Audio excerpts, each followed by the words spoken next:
आइए आज हम देखते हैं हिंदी में व्याकरण।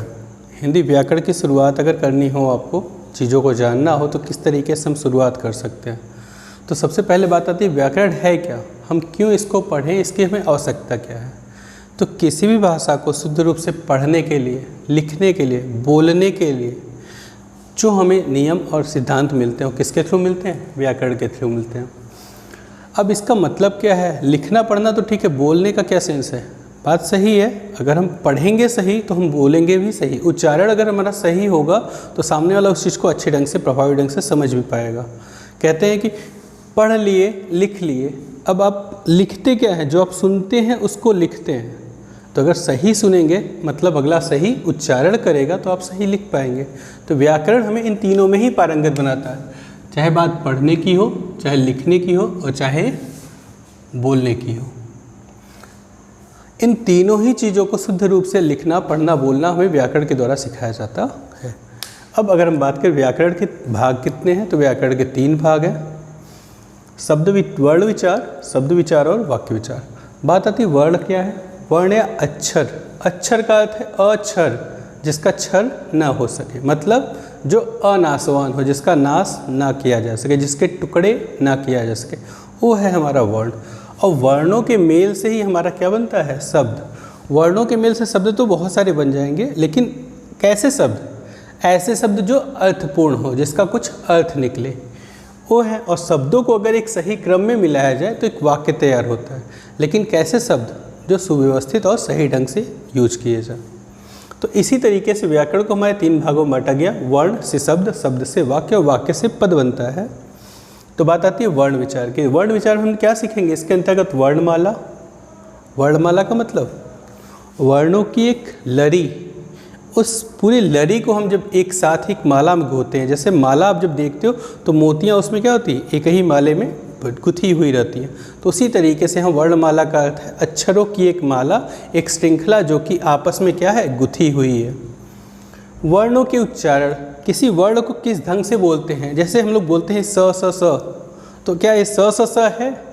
एक होता है तालव्य श, एक होता है दंती स, जिसको बोलते हैं छोटा सा।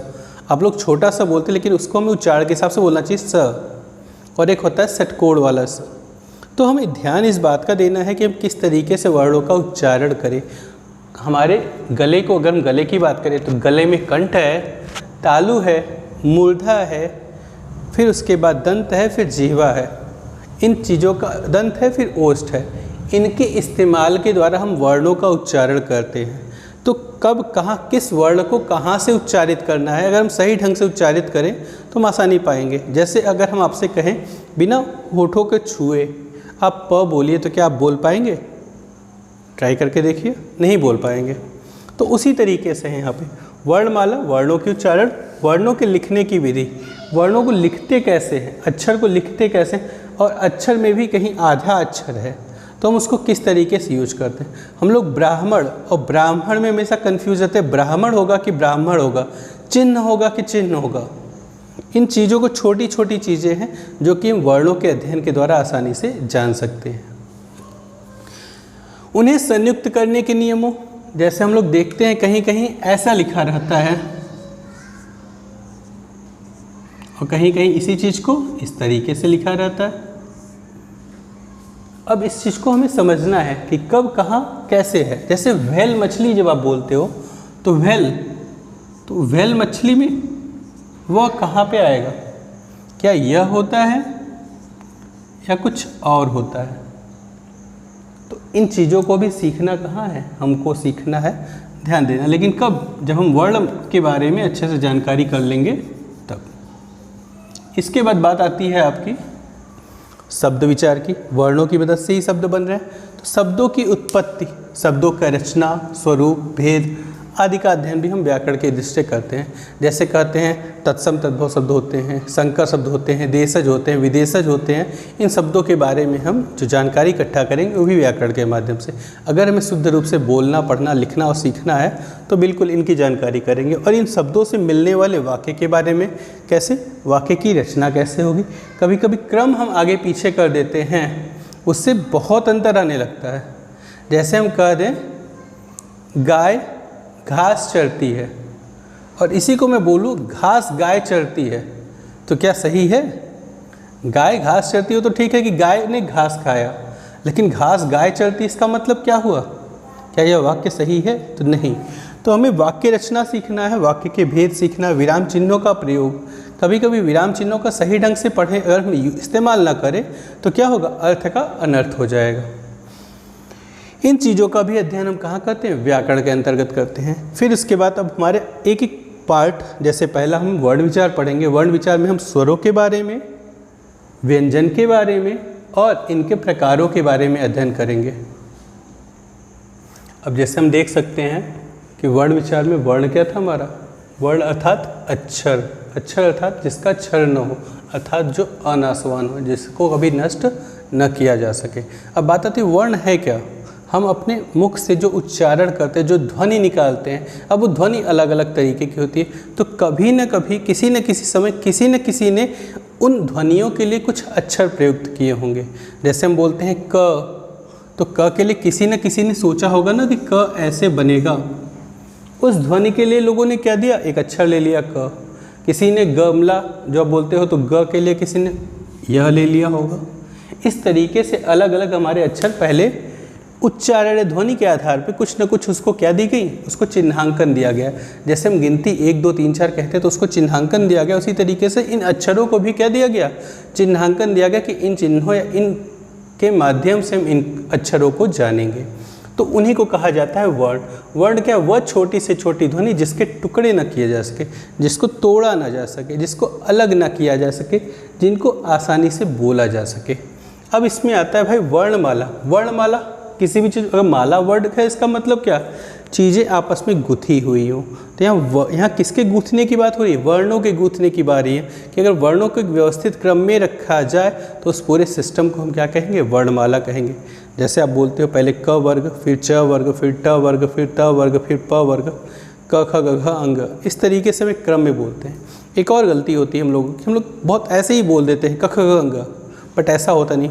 आपको चीज़ों को उच्चारण सही करना है। क ख ग घ अंग।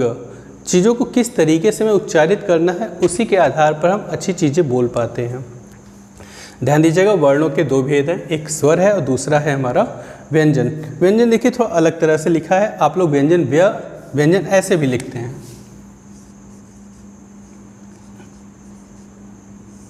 लेकिन जो पहले के नियम थे ये तो अब प्रिंटिंग की सुविधा के लिए लोग क्या करने लगे? अंक की मात्रा ऊपर लगाने लगे।